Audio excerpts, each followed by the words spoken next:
like that.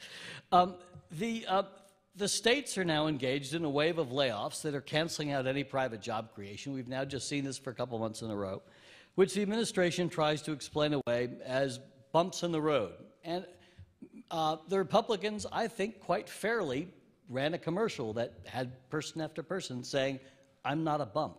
And I understand it. I actually think that happens to be, I can tell you from having studied public opinion and how to move people, that's how the average person felt in response to that statement. If you look at the president's press conference from July 11th, that was a week ago Monday, he said he was willing to take the heat from his own party to move beyond entrenched ideological positions. I don't personally know what those entrenched ideological positions are. And he asked the Republicans to do the same. I think my elbows might be getting a little sharp, so I'll just go to the last couple points on this and then move on. Oh, the slide. Oh, good. Oh, okay. Even people who study public opinion can misread it. He urged Republicans to do the same. He said it's going to get harder. Is that up there? Okay. He said it's going to get harder, so we might as well do it now.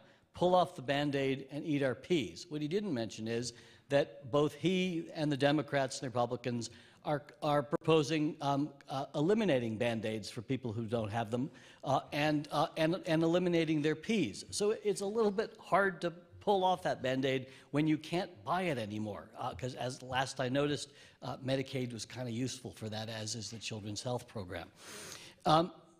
Then the next, a few days later, Thursday, he said, we have a unique opportunity to do something big. Usually from a Democrat, that means something like we're going to do something, that's going to change people's lives. Instead, what he meant was we can really cut into the social safety net make it $4 trillion. I'll see your ante and I'll raise it by $3 trillion. And so that was the thing big that he intended to do. Just as a reminder, Bill Clinton did that big thing in 2000. And he did it the 2 years before, which was he balanced the budget.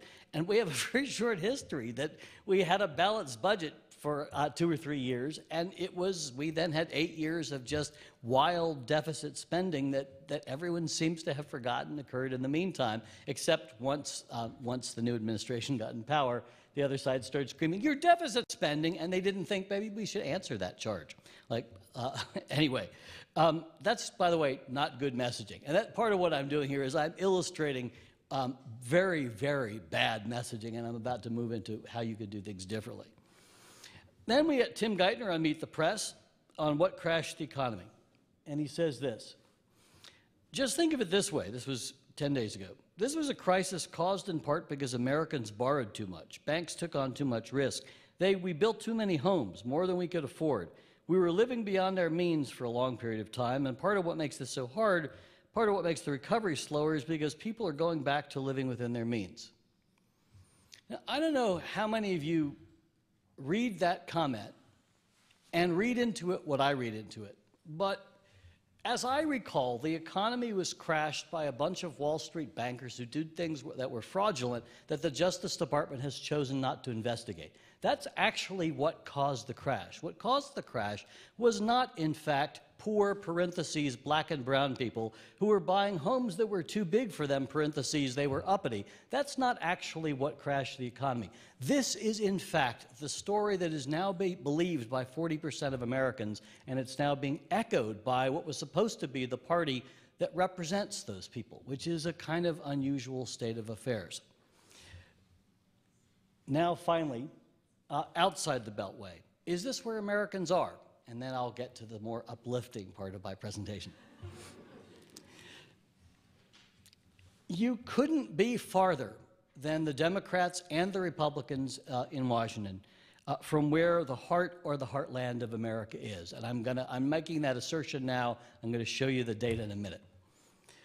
Americans are angry and scared, and they just don't know where to turn because both parties are saying the same thing, and none of it rings true to them. And the reason it doesn't ring true is because it isn't true. I mean, what Tim Geithner said on television is not true. It's a false history of what caused the recession. And if you start with that false understanding of what caused the recession, you're not going to come up with solutions. And it's not an accident that unemployment is higher today than when the administration took over. The American people aren't buying Republican talking points. This is something that's actually really interesting. People have not talked about, I haven't seen pollsters talk about. I'm seeing it over and over and over with message testing, where we'll give people a paragraph of really tough, good Republican messaging. And about halfway into it, if you do online dial testing, which is a lot of what I do, where people are listening to a statement and they're moving a slider this way if they like what they're hearing, and they move it this way if they don't. What we find is that midway through, they start going down like this, because they're not finding it compelling. The average American actually doesn't think that tax and spend liberalism crashed the economy. That isn't where they are, and they don't see how cutting the jobs of teachers and firefighters and cops and nurses and people who work in nursing homes, they don't see how that increases the employment rate. And they have good reasons to wonder how cutting people's jobs doesn't cut unemployment. On the other hand, they aren't hearing any coherent alternative from the Democrats. They know that government is for sale, and they know who's buying it. I mean, what they know is that they are having trouble buying birthday presents for their kids at Target, and they see that there's other people who are shopping at Tiffany's. And they know that GE didn't pay any taxes last year, and they did. So it's not hard to go from there to, well, I wonder why GE didn't pay any taxes. It's pretty hard. It's pretty easy to figure it out. The average American, we talk about Americans as low information voters. They are. The average American cannot tell you that there are 3 branches of government in the United States. That's kind of sad. But they get the gist. And they get the gist right now of what's going on. They know the middle class is getting dismantled while the rich and CEOs and Wall Street gamblers are making out like bandits with their greatest profits ever.